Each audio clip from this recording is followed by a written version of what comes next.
If the ball is a little bit bigger than this one, totally fine. I just like to use my smaller ball versus this one because I like to get more range of motion. So a bigger ball will just limit your range of motion. You can still get pretty good range of motion on that bigger ball. I would recommend putting your feet against the wall. As soon as you feel like you need to grip your feet because they're slipping, your hips will contract. So it takes away from the core work.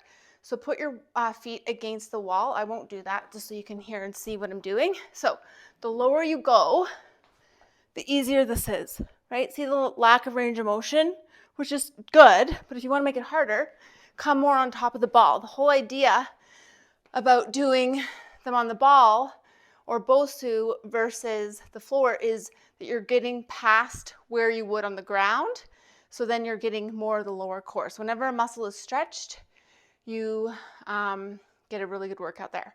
So get on top of that ball as best you can. Place your hands here to make it easier, here to make it harder.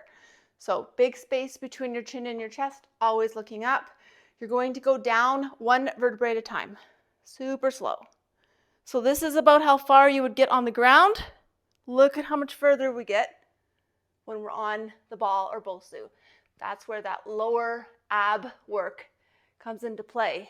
One vertebrae up at a time, stay in the workload. One vertebrae down, super slow. Feel a good stretch in those lower abs.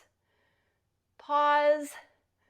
And then one vertebrae coming off at a time. Stay in that workload. One other thing you need to make sure that you're doing is not allowing the ball to move at all. So as soon as the ball does this, you're using your hips, right? So the ball can't move. It has to stay completely still.